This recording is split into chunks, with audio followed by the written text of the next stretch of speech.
Hello everybody, कैसे हैं आप सभी। स्वागत है आपका आपके अपने स्टडी चैनल स्टडी टेबलेट पर। लास्ट टाइम हमने 11th क्लास की चैप्टर नंबर फर्स्ट की फर्स्ट पार्ट को अध्ययन किया। अब हम इस वीडियो के माध्यम से उस चैप्टर का सेकंड पार्ट को समझेंगे और इस वीडियो के द्वारा हम उस चैप्टर को समाप्त करेंगे। अतः जितने भी भूगोल और उसकी शाखाओं के विषय में बताया गया है वो आप लोगों को खोल करके बताया गया है। फिर भी इसके अलावा अगर किसी स्टूडेंट का कोई क्वेश्चन बचता है तो वह स्टूडेंट कमेंट बॉक्स के माध्यम से या मेरे व्हाट्सएप नंबर पर अपने क्वेश्चन पूछ सकता है। तो आप लोगों से उम्मीद करता हूं कि आप वीडियो को लगातार देख रहे होंगे, समझ रहे होंगे। आप लोगों के हर क्वेश्चन का आंसर आपको मिल रहा होगा, क्योंकि इस चैनल को बनाने का मेन उद्देश्य यही रहा है कि जितने भी स्टूडेंट हैं, चाहे वो स्कूल लेवल के हों, कॉलेज लेवल के हों या कोचिंग सेंटर के लेवल के हों, उन सभी को एक ही प्लेटफॉर्म पर उनके सभी क्वेश्चन का जवाब उन्हें प्रोवाइड करवाना ही इस चैनल का मुख्य उद्देश्य रहा है। और इस उद्देश्य में हमारा ये चैनल काफी हद तक सक्सेस होता हुआ नजर आ रहा है। बहुत से नए कैंडिडेट्स हमसे जुड़ रहे हैं, वो अपनी डिमांड भी रखते हैं कि सर हमें इसके विषय में बताएं, उसके विषय में बताएं, ये तथ्य लीजिए, ये क्वेश्चन पुट कीजिए। बहुत से तो स्टूडेंट अड़ जाते हैं कि सर मेरे क्वेश्चन ज्यादा से ज्यादा वीडियो में पुट कीजिए। उन सभी के विषय में आपको प्रूफ देने की आवश्यकता नहीं है। जब ऑनलाइन वीडियो चल रही होती है तब भी बहुत से स्टूडेंट अपने क्वेश्चन पुट करवाने के लिए बहुत ज्यादा जोर देते हैं। सामग्री वो जितने भी क्वेश्चन होते हैं वो सब किसी न किसी स्टूडेंट के द्वारा पूछे गए होते हैं और मैं उनको एक वीडियो के माध्यम से आप लोगों को प्रोवाइड करवा देता हूं, क्योंकि मेरा मानना है कि वो क्वेश्चन अगर एक स्टूडेंट ने पूछा है तो शायद वैसे और भी कुछ स्टूडेंट होंगे, उनको भी पता चलना चाहिए। चलिए हम अपनी वीडियो शुरू करते हैं। जानते हैं हम सेकंड पार्ट में इस चैप्टर का विषय में जो भूगोल के विषय में हमें समझा रहा है, और इसमें हमने पहले पार्ट में देखा था कि किस तरह से भूगोल की अलग अलग शाखाएं एक दूसरे से संबंधित हैं। और यहाँ पर हम जो सेकंड पार्ट है इसकी शुरुआत करते हैं भूगोल एवं सामाजिक विज्ञान। भूगोल और सामाजिक विज्ञान के द्वारा हम भूगोल के विषय में और भी बहुत कुछ जानेंगे। तो क्या कहते हैं, रेखा चित्र में दर्शाए गए प्रत्येक सामाजिक विज्ञान का भूगोल की एक शाखा से अंतरपृष्ठ यानी कि गहराई से संबंध है, और भूगोल और इतिहास में अंतर संबंध का विवरण पहले ही दिया जा चुका है। प्रत्येक विषय का एक दर्शन होता है जो उस विषय के लिए मूल आधार होता है। दर्शन किसी विषय को जड़ प्रदान कर उसके निरंतर विकास प्रक्रिया में स्पष्ट ऐतिहासिक भूमिका प्रकट करता है, और अतः भौगोलिक चिंतन का इतिहास भूगोल की मात्र शाखा के रूप में सर्वत्र पाठ्यक्रम में शामिल किया गया है। तो यहाँ पर बताया गया है कि भूगोल का अपने सभी शाखाओं के साथ अंतःपृष्ठ रूप से गहरा संबंध पाया जाता है, और यहाँ पर भूगोल एक मुख्य धुरी पर सभी भूगोल को साथ लेकर के अपने साथ चलता है। और यहाँ पर बताया गया है कि भूगोल एक मुख्य केंद्र में रहते हुए सभी वैज्ञानिक शाखाओं को अपने साथ लेकर के चलता है, चाहे वो इतिहास से संबंधित हो या अर्थशास्त्र से संबंधित हो या फिर विज्ञान से संबंधित हो या किसी भी विषय से संबंधित हो, उनको भूगोल अपने साथ लेकर के चलता है। सामाजिक विज्ञान के सभी विषय यथा राजनीति विज्ञान, समाजशास्त्र, जनसांख्यिकी, अर्थशास्त्र सामाजिक यथार्थता का अध्ययन करते हैं। ये सभी हमें समाज के विषय में बताते हैं कि उसका कैसा स्वरूप रहा होगा, संख्यात्मक रूप से या फिर उनकी आर्थिक दशा, ये सब हमें बताते हैं समाज के यथार्थ रूप के विषय में। भूगोल की सभी शाखाएं राजनीतिक भूगोल, सामाजिक भूगोल, आर्थिक भूगोल और अधिवास भूगोल, जनसंख्या भूगोल आदि विषयों पर परस्पर संबंधित है, क्योंकि इनमें से प्रत्येक में स्थानिक विशेषताएं मिलती हैं। तो ये सभी जो बताई गई है तो इनमें स्थानिक जो है विशेषताएं पाई जाती है। अधिवास किस प्रकार के लोगों का किसी क्षेत्र में अधिक निवास रहता है, या किस प्रकार का आर्थिक विकास किसी क्षेत्र विशेष में हुआ है, या सामाजिक भूगोल यानी कि समाज का गठन किस प्रकार का है किसी क्षेत्र का, ये सभी संबंधित विषय हैं भूगोल के।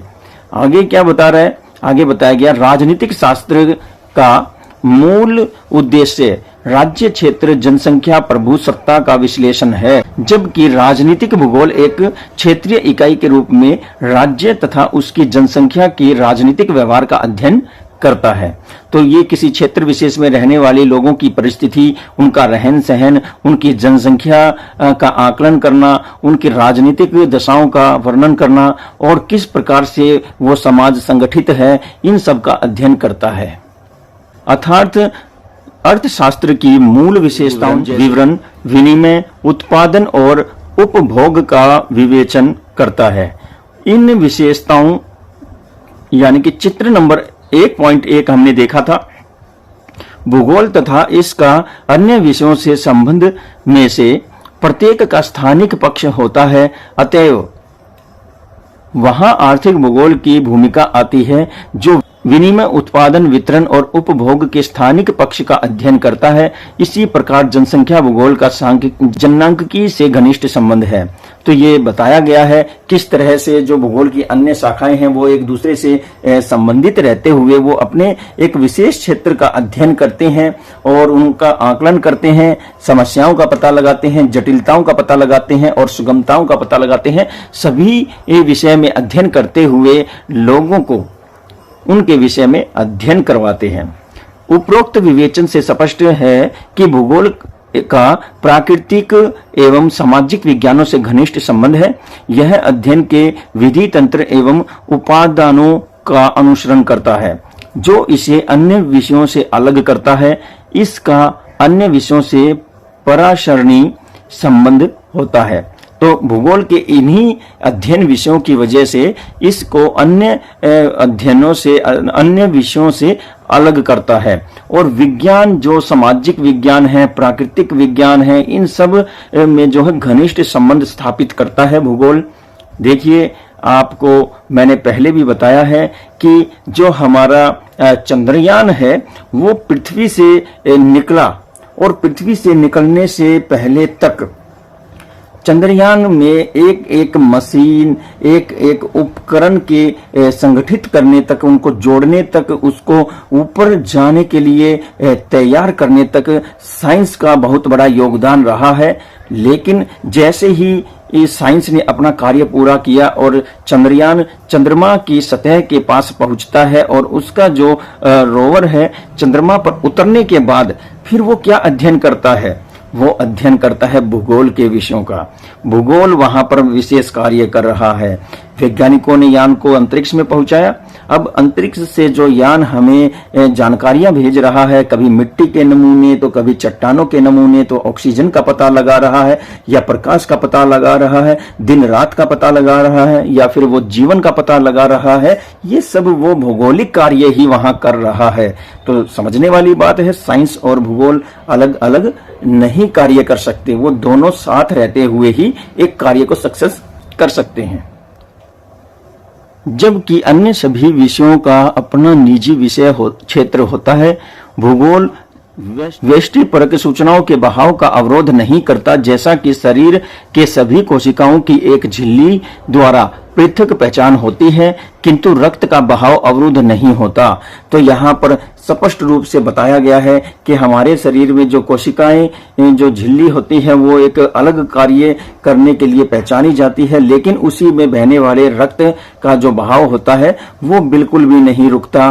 तो ये एक अच्छा उदाहरण दिया गया है। भूगोलवेत्ता सहयोगी विषयों से प्राप्त सूचनाओं एवं आंकड़ों का उपयोग करते हुए क्षेत्र के परिप्रेक्ष्य में उसका संश्लेषण करता है। तो भूगोलवेत्ता, जो भूगोलवेत्ता होता है, भूगर्भ शास्त्री होता है, जो भूगोल का जानकार होता है, वह इन सभी सहयोगी विषयों से सूचनाओं को इकट्ठा करता है, आंकड़े जुटाता है और फिर संश्लेषण के माध्यम से निष्कर्ष पर निकलता है, निष्कर्ष पर आता है।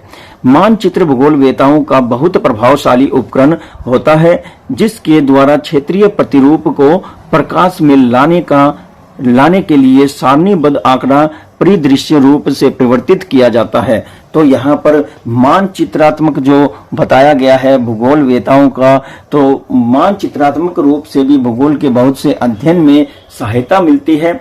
इतने अच्छे तरीके से यहाँ भूगोल के विषय में बताया है। अब देखते हैं भूगोल की शाखाएं।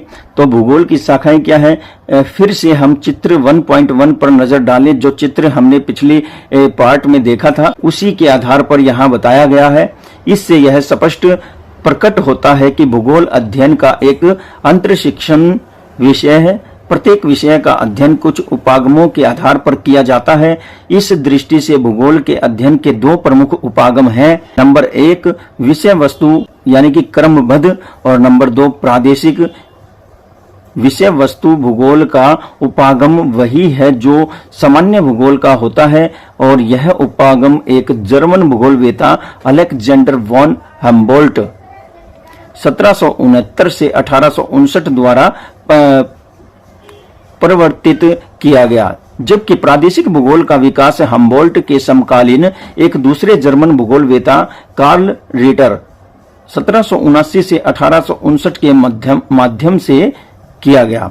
तो यहाँ बताया गया है क्रमबद्ध भूगोल और प्रादेशिक भूगोल के विषय में। तो आपको बता देता हूँ क्रमबद्ध भूगोल क्या होता है। ये किसी क्षेत्र, बहुत बड़े क्षेत्र में किसी एक विशेष कारक के उप क्षेत्रों का अध्ययन करता है। जैसे कि भारत की जलवायु, तो भारत की जलवायु के सभी तत्व जो हैं, जो कारक हैं, जल, वायु, मौसम, ये सब जो है उनका अध्ययन करता है। इसी तरह से फिर प्रादेशिक आता है। तो भारत का प्रादेशिक अध्ययन कैसा है, तो भारत का प्रादेशिक के मतलब से किसी बड़े क्षेत्र से है। जैसे राजस्थान का प्रादेशिक अध्ययन होता है, भारत में राजस्थान का जो अध्ययन किया जाता है, तो इसमें क्या देखेंगे, शुष्क जलवायु देखेंगे, मरुभूमि देखेंगे, बालू मिट्टी देखेंगे, वहां पाए जाने वाले जीव और वहां की वनस्पति, ये विशेष तौर से उस क्षेत्र का अध्ययन करने को प्रादेशिक अध्ययन कहते हैं। जैसे पर्वतीय क्षेत्रों का अध्ययन ये प्रादेशिक है, तटीय क्षेत्रों का प्रादेशिक है। तो इसी आधार पर इनको बांटा गया है। और ये आगे हम देखते हैं विषय वस्तुगत भूगोल का उपागम वही है जो सामान्य भूगोल का होता है। तो यहाँ बताया गया है जो सामान्य भूगोल का विषय होते हैं वही विषय जो है यहाँ लिए जाते हैं। और अलेक्जेंडर नाम के जो भूगोलवेता हुए हैं, अलेक्जेंडर वॉन हम्बोल्ट 1769 से 1859 तक हुए हैं। उन्होंने इसमें विशेष रूप से कार्य किया है। और जबकि प्रादेशिक भूगोल के रूप में जो विशेष कार्य करने वाले हैं वो हम्बोल्ट के ही इस समय के दौरान हुए हैं। ये भी जर्मन भूगोलवेता कार्ल रिटर हुए हैं। 1779 से 1859 तक ये हुए हैं। इन्होंने प्रादेशिक भूगोल पर अपना प्रकाश डाला है। अब हम बात करें विषय वस्तुगत उपागम में एक तथ्य का पूरे विश्व स्तर पर अध्ययन किया जाता है। उसके बाद क्षेत्रीय स्वरूप के वर्गीकृत प्रकारों की पहचान की जाती है। उदाहरण के लिए यदि कोई प्राकृतिक वनस्पति के अध्ययन में दिलचस्पी रखता है तो सबसे पहले विश्व स्तर पर उसका अध्ययन किया जाएगा। फिर प्रकार्यात्मक वर्गीकरण जैसे विषुवतीय रेखीय सदाबहार वन, नरम लकड़ी वाले कोनधारी वन या मानसूनी वन इत्यादि की पहचान, उनका विवेचन और सीमांकन करना होगा। तो यहाँ देखिए कितने सरलता से यहाँ बता दिया गया है जो बात मैंने अभी पहले कही। जैसे भारत एक बहुत ही बड़ा भौगोलिक क्षेत्र वाला देश है, तो यहाँ पर एक विशेष रूप से मरुभूमि का जो अलग से भूगोल पाया जाता है, वहाँ की परिस्थितियां पाई जाती है, उसका अध्ययन करना होता है। उसी तरह से आर्द्र जो जलवायु वाले क्षेत्र है उनका अध्ययन होता है, फिर उष्ण वाले होते हैं उनका अध्ययन होता है। यही बातें यहाँ बताई गई हैं। इन जलवायु वाले क्षेत्रों में विशेष तरह के वन भी पाए जाते हैं। तो हम आपको बता देते हैं, जैसे पूर्वोत्तर क्षेत्र जहां पर वर्षा का अभाव कतई नहीं है, सर्वाधिक वर्षा होती है, तो सदाबहार वन वहां पाए जाते हैं। पर्वतीय क्षेत्रों में अगर हम जाते हैं तो कोनधारी वन आपको पाए जाते हैं। और उसके विपरीत जब हम राजस्थान के क्षेत्र मरु क्षेत्र में जाते हैं तो वहां कटीले वन पाए जाते हैं। तो है ना अब आपके समझ में आने वाली बात। तो माय डियर स्टूडेंट, अगर आपको ये क्रमबद्ध और प्रादेशिक भूगोल वाली बात अगर आपको समझ में आ गई है तो मेरा कहा मानिए, बस एक छोटा सा उपकार, इस वीडियो को लाइक कमेंट शेयर जरूर करें। जल्द से जल्द इस वीडियो को लाइक कर दीजिए और यहां से आप अपने संबंध रखने वाले आपके दोस्त, आपके रिलेटिव्स, आपके नेबर्स, जो भी स्टूडेंट +1 में +2 में पढ़ रहा है उसको इस वीडियो का लिंक शेयर जरूर करें। आइए आगे देखते हैं क्या बताया गया है। विश्व को प्रादेशिक उपागम में विभिन्न पदानुक्रमिक स्तर के प्रदेशों में विभक्त किया जाता है और फिर एक विशेष प्रदेश में सभी भौगोलिक तथ्यों का अध्ययन किया जाता है। तो देख लीजिए अब आप ये क्या कह रहे हैं, एक जैसे कि हमने भारत का एक पर्वतीय क्षेत्र ले लिया और वहां के सभी भौगोलिक तथ्यों का अध्ययन किया जाएगा। उसमें क्या क्या अध्ययन किया जाएगा, पर्वत है, पर्वत किन चट्टानों से बने हैं, उन चट्टानों में कौन सी धातुएं हैं, विशेषता क्या है, खनिज क्या है, उन चट्टानों की बनावट क्या है, वहां से निकलने वाली नदियां कौन सी हैं, उस क्षेत्र में पाए जाने वाले जीव और पेड़ पौधे कैसे हैं, वहां पर कैसी मिट्टी पाई जाती है, ये सारी बातें यहाँ पर लागू हो जाती हैं। आगे क्या बताया है तो देखिए, ये प्रदेश राजनीतिक, प्राकृतिक या निर्दिष्ट यानी कि नामित प्रदेश होते हैं। इनको नामित किया जाता है, राजनीतिक रूप से, प्राकृतिक रूप से बांटा जाता है। किस प्रकार से, पर्वतीय क्षेत्र, आर्द्र क्षेत्र, उष्ण कटिबंध या उपोष्ण कटिबंध, इस तरह से इनको बांटा जाता है। और एक प्रदेश में तथ्यों का अध्ययन समग्रता से विविधता में एकता की खोज करते हुए किया जाता है। द्वैतवाद भूगोल की एक मुख्य विशेषता है। द्वैतवाद यानी कि द्विधा अध्ययन में महत्व दिए जाने वाले पक्ष पर निर्भर करता है। पहले विद्वानों द्वारा भौतिक भूगोल पर बल दिया जाता था, किंतु तत्पश्चात स्वीकार किया गया कि मानव धरातल का समाकलित भाग है, वह प्रकृति का अनिवार्य अंग है। उसने सांस्कृतिक विकास के माध्यम से भी महत्वपूर्ण भूमिका निभाई है। इस प्रकार मानवीय क्रियाओं पर बल देने के साथ मानव भूगोल विकसित हुआ। तो यहाँ बताया गया है कि जो भी प्राकृतिक रूप से इस पृथ्वी पर पाया जाता है, जो भी स्वरूप पाया जाता है, उस सब में सबसे ज्यादा मानवीय जो हस्तक्षेप है उसका बहुत ज्यादा योगदान रहा है। जो इस पृथ्वी पर अलग अलग सांस्कृतिक प्रतिरूप पाए जाते हैं, उनका निर्माण करने वाला स्वयं मानव है। इसलिए मानव भूगोल विकसित हुआ। इससे पहले कि हम भूगोल की शाखाओं के विषय में जानें, तो हे मेरे प्रिय स्टूडेंट, एक बहुत ही बढ़िया सा प्यारा सा एक कमेंट जरूर कीजिए। तो आइए हम देखते हैं, विषय वस्तुगत या क्रमबद्ध। इसी क्रमबद्ध को ही विषय वस्तुगत कहते हैं, यानी कि जिस विषय में अध्ययन किया जा रहा है उसके सभी छोटे बड़े कारकों का अध्ययन करना उपागम के आधार पर। तो यहाँ बोला गया है ताकि आपको पढ़ने में परेशानी न हो। तो भौतिक भूगोल, पहले हम भौतिक भूगोल का अध्ययन करें। तो नंबर 1 भौतिक आकृति विज्ञान। इसके अंतर्गत भू आकृतियों, उनके क्रम, विकास और संबंधित प्रक्रियाओं का अध्ययन किया जाता है। तो देखिए भौतिक में क्या होता है, वो फिजिकल जो ज्योग्राफी होती है, इसमें वो सभी चीजें होती है जिसको हम देख सकते हैं, उसको छू सकते हैं। तो ये जो होती हैं आकृतियां होती हैं, इनको हम समझते हैं, उनका निर्माण कैसे हुआ, किस समय की वो चट्टाने हैं या स्वरूप हैं, ये सब देखते हैं। नंबर 2 जलवायु विज्ञान। यह वायुमंडल की संरचना, मौसम और जलवायु के तत्व, जलवायु के प्रकार, जलवायु प्रदेश का अध्ययन करता है।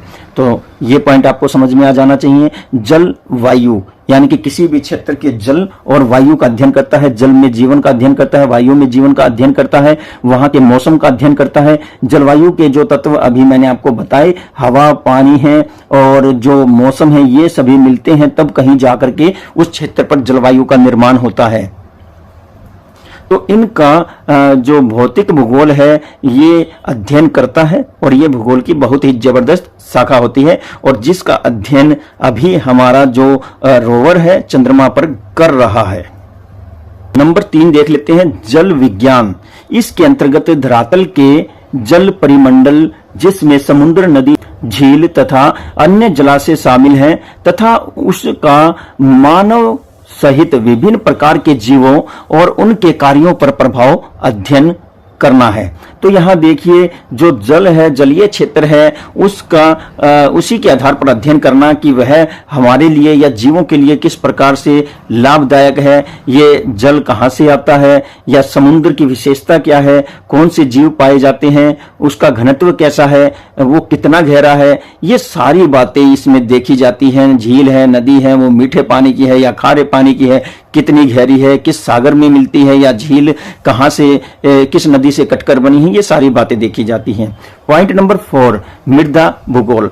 तो यहाँ पर मृदा भूगोल यानी कि मिट्टी का अध्ययन किया जाता है। यह मिट्टी निर्माण की प्रक्रियाओं, मिट्टी के प्रकार, उनका जो उत्पादकता स्तर है उसके विषय में, और वितरण तथा उपयोग आदि में अध्ययन से संबंधित है। तो यहाँ विस्तार से अध्ययन किया जाता है कि किसी चट्टान की जो मिट्टी है वो किस तरह से कटती है। किसी क्षेत्र में बारिश नहीं होती है लेकिन तीव्र हवाओं की वजह से कुछ हलचल होती है, या किसी क्षेत्र में भूकंप ज्यादा आते हैं जब चट्टानें टूट जाती हैं और वो नीचे जब गिरती हैं तो टकराती हैं तो छोटे छोटे कण हो जाते हैं, या फिर लगातार बहता हुआ पानी किसी क्षेत्र में चट्टानों को काटता है और उस चट्टान के कणों को बहा कर ले जाता है जिससे मिट्टी का निर्माण होता है। ये सारी बातें इसके तहत देखी जाती हैं।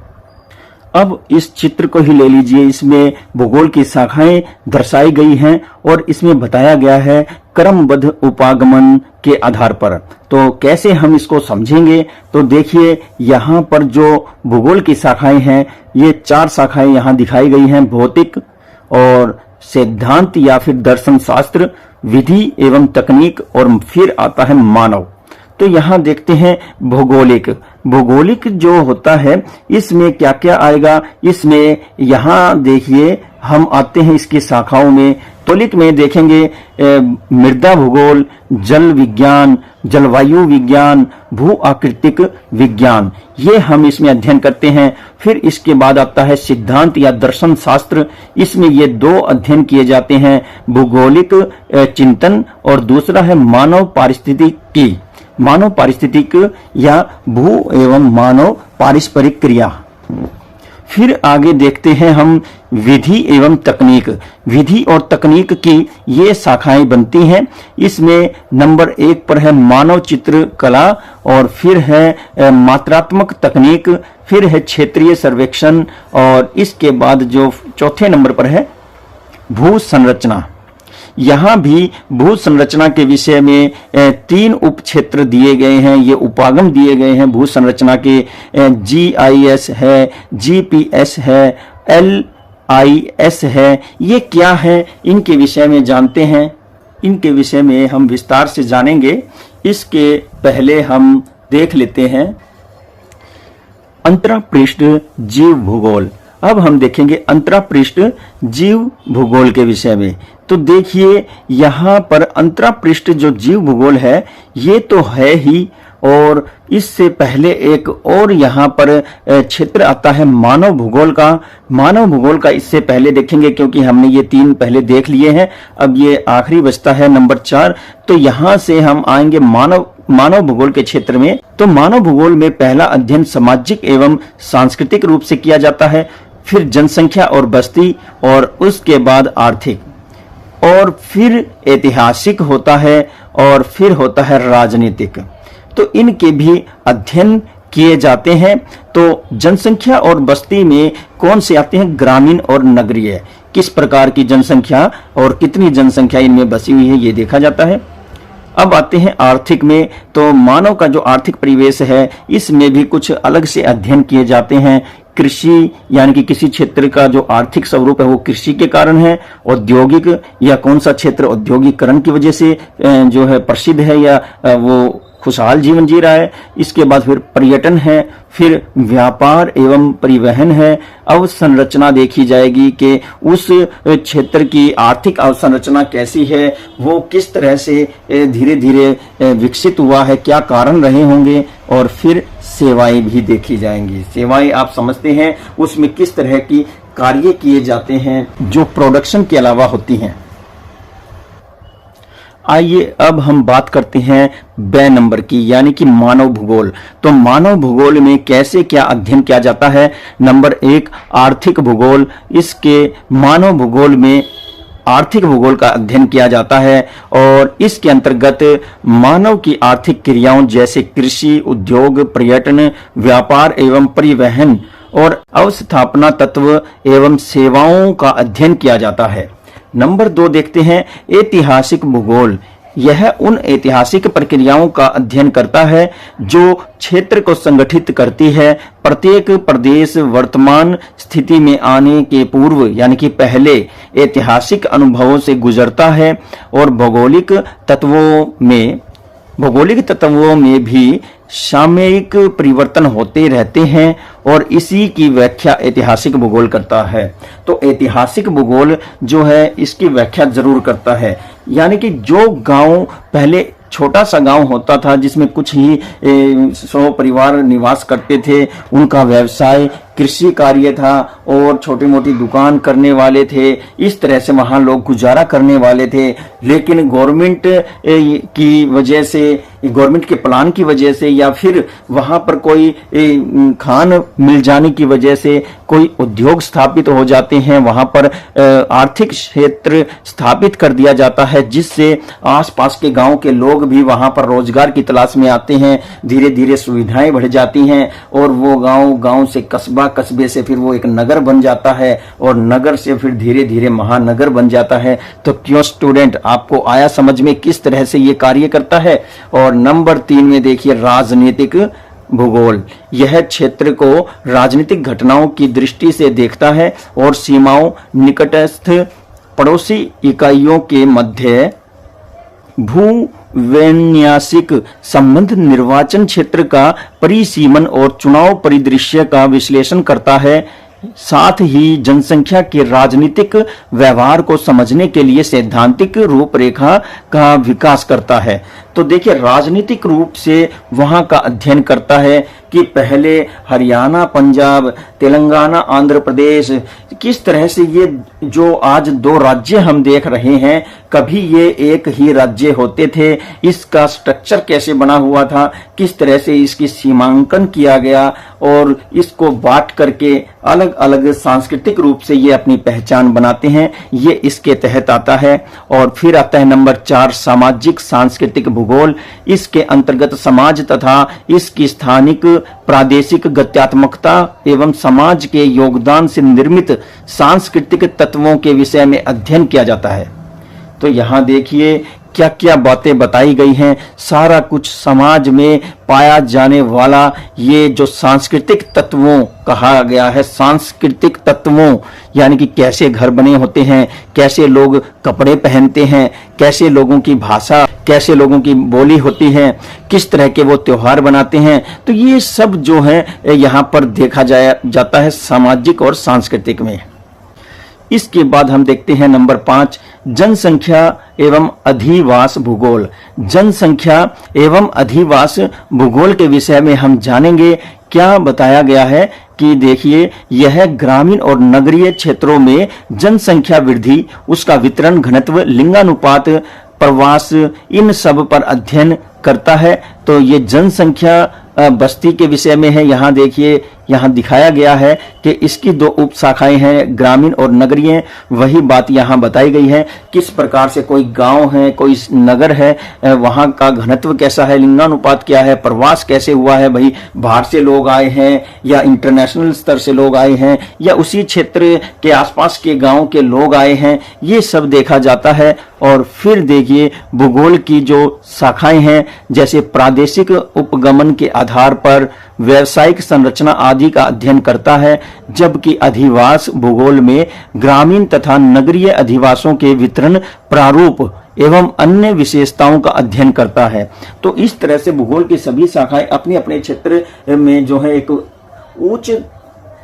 उत्कृष्ट कार्य करते हुए हमें जानकारियां प्रदान करते हैं और सभी ये जो शाखाएं हैं हमें भूगोल के तहत पढ़ने को, सीखने को मिलती हैं।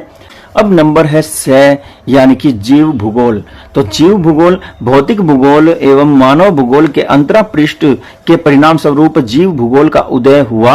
इसके अंतर्गत निम्न शाखाएं आती हैं। तो देखिए मानव भूगोल और भौतिक भूगोल जब आपस में मिलकर कार्य करते हैं तो जीव भूगोल का अध्ययन करना संभव होता है। तो ये कैसे मिलकर के कार्य करते हैं, 1 नंबर पे बताया गया है वनस्पति भूगोल।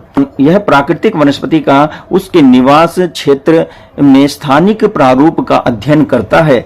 तो आप समझ गए होंगे कैसे प्रारूप अध्ययन करता है, आप लोग पढ़ते होंगे किताबों में, आप खुद जानते भी हैं मरुस्थलीय क्षेत्र, पर्वतीय क्षेत्र, मैदानी भाग, तटीय मैदान, या फिर पठारीय क्षेत्र या वन्य क्षेत्र। ये जो क्षेत्र आप बोलते हैं ना स्पेशल, ये इसके लिए ही आया हुआ है कि वनस्पति क्षेत्र। अब यहाँ वनस्पति भूगोल में वनस्पति क्षेत्र को देखेंगे, टुंड्रा वन, स्टेपी घास के मैदान, सवाना घास के मैदान, और फिर आप देखेंगे कोनधारी वन, सदाबहार वन। तो इस तरह से आप ऐसे जानते हैं वनस्पति भूगोल के माध्यम से कि कोई क्षेत्र किस प्रकृति या वनस्पति की विशेषता है। नंबर 2, जीव भूगोल। यही बात यहाँ लागू हो जाएगी। जीव की नस्ल देखी जाती है, जीव का जो वहां पर परिदृश्य बना हुआ है, किस तरह से कौन कौन से जीव एक साथ रहते हैं, उनका आपसी संबंध क्या होता है, उनके स्थानिक वितरण, स्वरूप, निवास, सब के विषय में यहाँ पर जानकारी प्राप्त की जाती है। नंबर 3, पर्यावरण भूगोल। पर्यावरण भूगोल हमें क्या बताता है? संपूर्ण विश्व में पर्यावरणीय प्रतिबोधन के फलस्वरूप पर्यावरणीय समस्याओं जैसे भूमि ह्रास, यानी कि भूमि का अनुपजाऊ होना, घट जाना उसकी उपजाऊ शक्ति का, फिर प्रदूषण है, संरक्षण की चिंता आदि का अनुभव किया गया, जिसके अध्ययन के लिए एक शाखा का विकास हुआ और इसी शाखा को पर्यावरण भूगोल कहते हैं। अब देखिए यहाँ पर 4 नंबर पर बताया है पारिस्थितिक विज्ञान।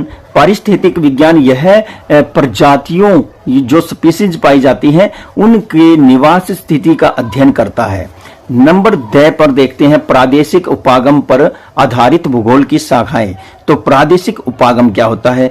प्रदेश, हरियाणा, पंजाब, दिल्ली, उत्तर प्रदेश, कर्नाटक, तमिलनाडु, इस तरह हम अलग अलग राज्यों को, प्रदेशों को अलग से लेकर के उनका अध्ययन करते हैं, उसे कहते हैं। तो देखिए प्रादेशिक विकास। नंबर 2 है प्रादेशिक विवेचन विश्लेषण। 2 ऐसे पक्ष हैं जो सभी विषयों के लिए उभयनिष्ठ सर्वनिष्ठ हैं। और ये क्या है आप जानते हैं कि भाई हरियाणा है तो हरियाणवी बोली है, हरियाणा का अलग ही कल्चर है, यहाँ का रहन सहन अलग है, यहाँ का पहनावा अलग है। तो ये बहुत सी चीजें हैं जो हमें इसके तहत पता चलती हैं। फिर है बृहद, मध्यम, लघु स्तरीय, प्रादेशिक, क्षेत्रीय अध्ययन। इसी के आधार पर प्रादेशिक अध्ययन किए जाते हैं। नंबर 4 पर है ग्रामीण इलाका नियोजन, शहर नगर नियोजन। तो आप देखिए ग्रामीण छोटा गांव, इलाका उससे थोड़ा बड़ा, और फिर नियोजन है। नियोजन जो इनका नियोजन होता है, इसका मतलब क्या होता है कि उसको कैसे संभाला गया है, उसमें अच्छी अच्छी चीजों को शामिल किया गया है, उसके गांव का या इलाके का नुकसान न हो, वहां पर प्रकृति को संभाला गया है, वहां की जनसंख्या को नियंत्रित रखा गया है, वहां के संसाधनों को नियंत्रित रखा गया है। ये सभी बातें यहाँ आएंगी। फिर आता है इसमें क्या, यानी कि दर्शन। दर्शन में भौगोलिक चिंतन होता है। और नंबर 2 में भूमि तथा मानव अंत्य प्रक्रिया, मानव परिस्थितिकी का अध्ययन किया जाता है। दर्शन यही तो होता है भौतिक चिंतन। भौतिक यानी कि फिजिकल, फिजिकल का मतलब है आप उसे छू या देख सकते हैं, तो इसलिए यहाँ पर इसका अध्ययन किया जाता है। फिर भूमि और मानव के द्वारा जो अंत्य सह प्रक्रिया होती है उसका अध्ययन किया जाता है। मानव खेती करता है और खेती करने से अनाज भूमि उसको देती है। इस प्रकार से मानव और अन्य जीव भूमि से ही अपना भोजन प्राप्त करते हैं। तो ये एक अंतःसह क्रिया होती है। नंबर 6 में क्या है देखेंगे। नंबर 6 में है विधि तंत्र एवं तकनीकी। विधि तंत्र एवं तकनीकी। नंबर 1 सामान्य एवं संगणक आधारित मानचित्रण। सामान्य एवं संगणक आधारित मानचित्रण। नंबर 2 है परिणामात्मक तकनीक, सांख्यिकी तकनीक। तो ये क्या है? सामान्य संगणक जो गिनती हम करते हैं, सामान्य रूप से गणना करते हैं, और मानचित्र है उसके आधार पर, गणना के आधार पर मानचित्र को हम रीड करते हैं। फिर यहाँ पर 2 में बताया है परिणामात्मक तकनीक और सांख्यिकी तकनीक। तो ये वही है जिसमें परिणामों का आकलन किया जाता है, उनका काउंटिंग की जाती है कि हमने लास्ट में जो रिजल्ट प्राप्त किया उसमें क्या पाया और क्या खोया, ये सब देखा जाता है। फिर क्षेत्र सर्वेक्षण विधियां होती हैं कि क्षेत्रों में किस तरह से सर्वेक्षण किया जाए, जांच की जाए। और नंबर 4 में है भू सूचना विज्ञान तकनीक, जैसे दूर संवेदन तकनीक, भौगोलिक सूचना तंत्र GIS। देखिए ये आपके वो नाम हैं जो हमने पहले देखे थे उस चित्र में, टेबल में। तो यहाँ पर GIS आया है। तो देखिए यहाँ क्या बताया गया है, जियोग्राफिक इंफॉर्मेशन सिस्टम, यानी कि यहाँ भौगोलिक सूचना तंत्र GIS, वैश्विक स्थितीय तंत्र। तो वैश्विक, ग्लोबल है ये, है ना, तो वैश्विक स्थितीय तंत्र के विषय में आया है। तो यहाँ क्या है, ग्लोबल फिजिकल सिस्टम है। तो उपरोक्त वर्गीकरण भूगोल की शाखाओं की एक विस्तृत रूपरेखा को दर्शाता है। भूगोल पाठ्यक्रम सामान्यतः इसी के ढांचे में बनाया तथा पढ़ाया जाता है, किंतु यह रूपरेखा एक दृष्टि से स्थितिक है, क्योंकि किसी भी विषय की यह बाध्यता है कि वह नई सोच, नई समस्या, नए विधि तंत्र या नई तकनीक के साथ अग्रसर होता रहे। पहले के ढर्रे से हम और आगे निकलना चाहते हैं तो हमें पहले की सोच को थोड़ा चेंज करना पड़ता है। उदाहरण के लिए, जो पहले हस्त निर्मित मानचित्रण तकनीक थी, जो हाथों से पहले मानचित्र बनाए जाते थे, अब संगणक निर्मित मानचित्रण में रूपांतरित हो गई है। जो संगणक होते हैं, आज छपाई करके मानचित्रों को तैयार किया जाता है। तकनीकी ने विद्वानों को वृहद मात्रा में आंकड़ों के प्रबंधन की क्षमता प्रदान कर दी है और इंटरनेट व्यापक सूचनाएं देता है, अतः विश्लेषण क्षमता में अपार वृद्धि हुई है। भौगोलिक सूचना तंत्र ने ज्ञान के नए परिदृश्य की शुरुआत की है और तकनीकी ने गंभीर सैद्धांतिक ज्ञान के साथ संश्लेषण करने की क्षमता में भी वृद्धि की है। आप इन तकनीकों के कुछ प्राथमिक पक्षों के विषय में अपनी पुस्तक भूगोल में प्रयोगात्मक कार्य भाग 1 में अध्ययन करेंगे। तो प्रयोगात्मक कार्य, जब आप इस 11th क्लास की आप प्रैक्टिकल देखेंगे तो उसका भाग 1 बताया है, उसमें आप और भी अच्छे से अध्ययन करेंगे।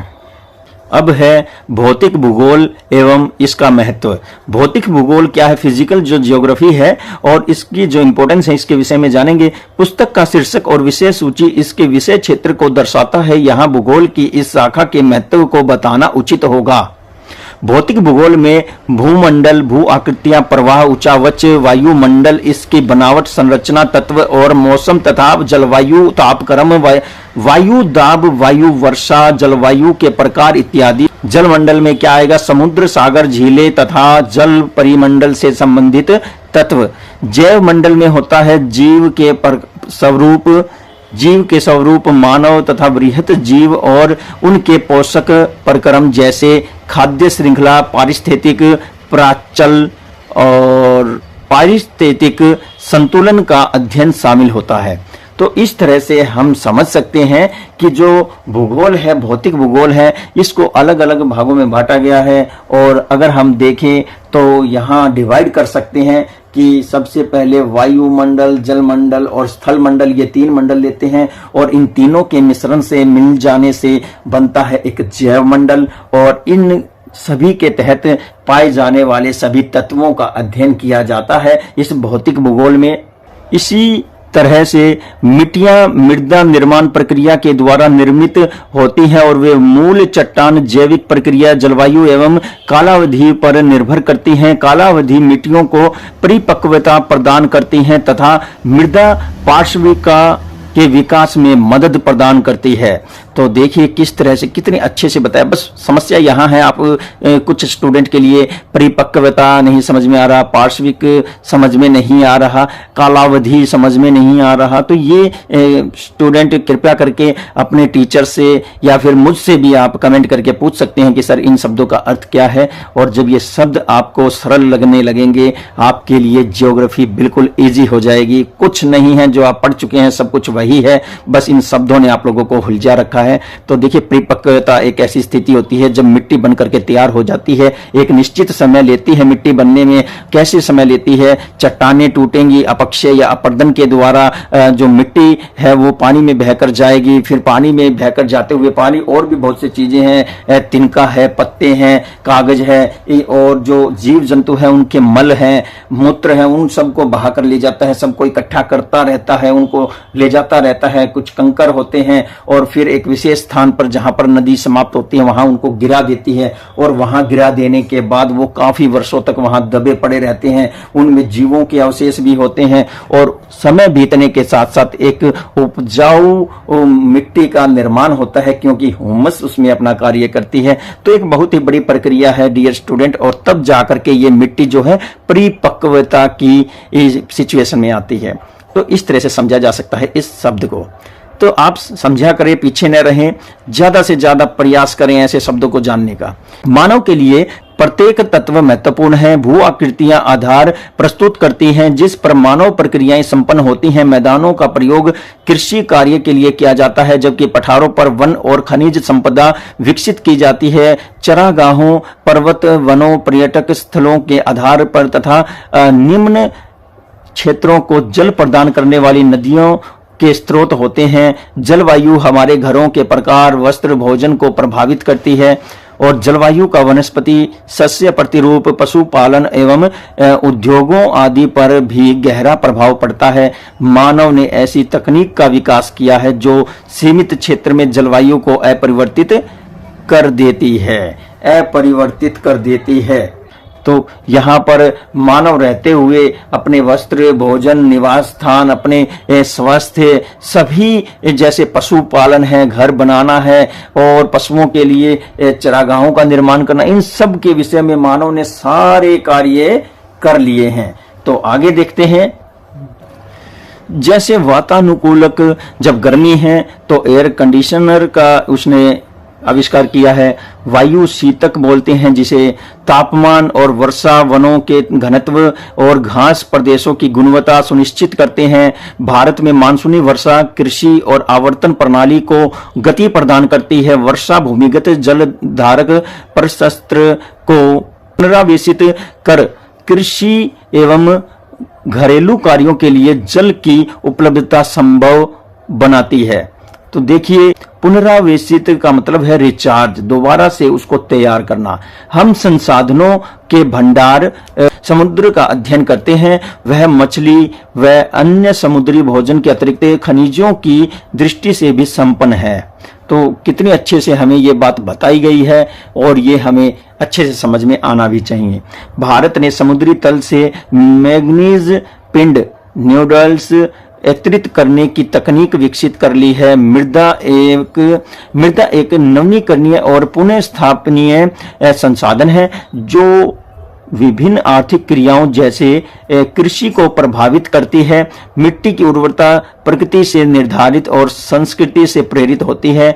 पौधों, पशुओं और सूक्ष्म जीवाणुओं के धारक जीव मंडल के लिए मृदा आधार प्रदान करती है। तो जरा सोचो, मृदा ना हो तो क्या होगा? चट्टान पर तो पेड़ पौधे फसलें नहीं उगेंगी, तो मिट्टी में ही उगेंगी। मिट्टी में उगा हुआ अनाज वनस्पति को जीव खाता है और वो खा करके अपने शरीर का विकास करता है, फिर वो अंत में मर जाता है और फिर वो राख बन के उसी मृदा में मिल जाता है। तो देखिए, जो उत्पन्न करने का कार्य है ये मृदा से शुरुआत हो जाता है। सभी चीजें अपनी अपनी जगह कार्य करती हैं और भूगोल इन सब का अध्ययन करते हुए आगे बढ़ता है। आगे क्या बता रहा है देखते हैं। भूगोल प्राकृतिक संसाधनों के मूल्यांकन और प्रबंधन से संबंधित विषय के रूप में भौतिक भूगोल का विकास हो रहा है। इस उद्देश्य की पूर्ति के लिए भौतिक, पर्यावरण और मानव के मध्य संबंधों को समझना आवश्यक है। भौतिक पर्यावरण संसाधन प्रदान करता है एवं मानव इन संसाधनों का उपयोग करते हुए अपना आर्थिक और सांस्कृतिक विकास सुनिश्चित करता है। तकनीकी की सहायता से संसाधनों के बढ़ते उपयोग ने विश्व में पारिस्थितिक असंतुलन उत्पन्न कर दिया है। अतएव सतत विकास, सस्टेनेबल डेवलपमेंट के लिए भौतिक वातावरण का ज्ञान नितांत आवश्यक है, जो भौतिक भूगोल के महत्व को रेखांकित करता है। तो देखिए, कितनी अच्छी बात बताई है कि आज मानव ने बहुत कुछ कर लिया है।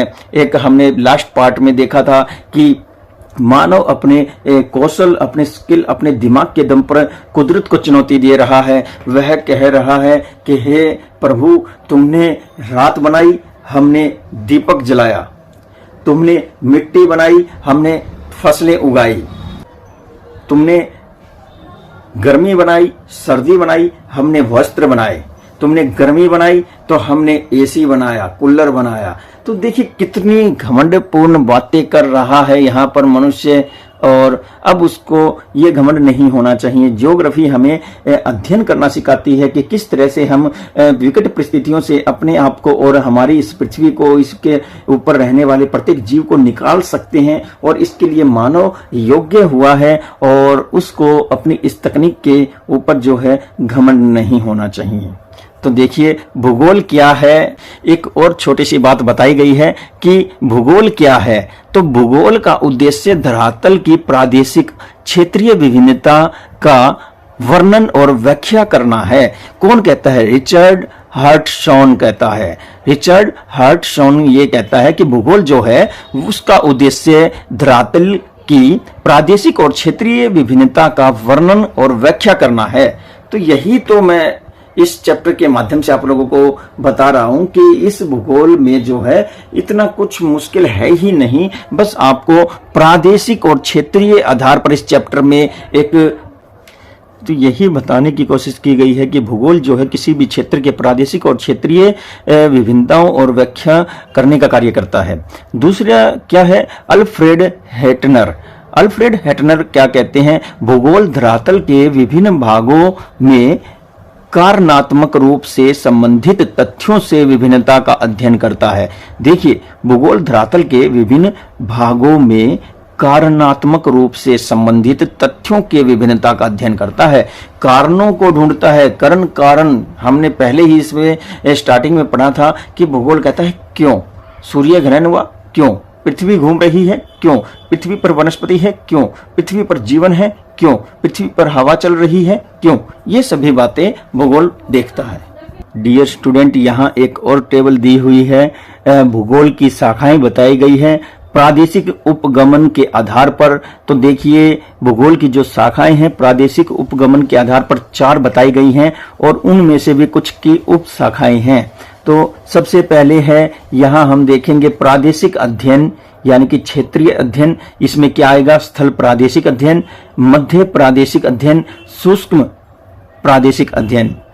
और फिर यहाँ दूसरे नंबर पर है प्रादेशिक विकास, तीसरे पर है प्रादेशिक विश्लेषण, और चौथे पर है प्रादेशिक योजना। इसके भी 2 सब डिवीजन है, देश ग्रामीण योजना और इधर नंबर 2 पे है शहरी योजना। तो इनको आप एक या दो बार रीड करें, देखें, समझें, आपको समझ में आ जाएगा। बहुत ही बढ़िया चैप्टर था, पढ़ाने में भी मजा आया। मैंने अपनी तरफ से आप लोगों को इस चैप्टर को समझाने में पूरा प्रयास किया है, और फिर भी अगर आप लोगों को समझने में कहीं कोई प्रॉब्लम क्रिएट हुई है तो आप वो मेरे से कमेंट के जरिए या फिर व्हाट्सएप के माध्यम से मुझे बता सकते हैं। और ज़्यादा से ज़्यादा इस वीडियो को लाइक कमेंट शेयर जरूर करें। जितने भी न्यू स्टूडेंट्स इस वीडियो को देख रहे हैं तो वो जल्द से जल्द इस चैनल को सब्सक्राइब करने की कृपा करें, ताकि फ्यूचर में आने वाली और भी ढेर सारी यूजफुल वीडियो का नोटिफिकेशन पाने के लिए सब्सक्राइब करना बहुत ही ज़्यादा जरूरी है। तो इसी के साथ ही मुझे दीजिए इजाज़त। नमस्कार, जय हिंद।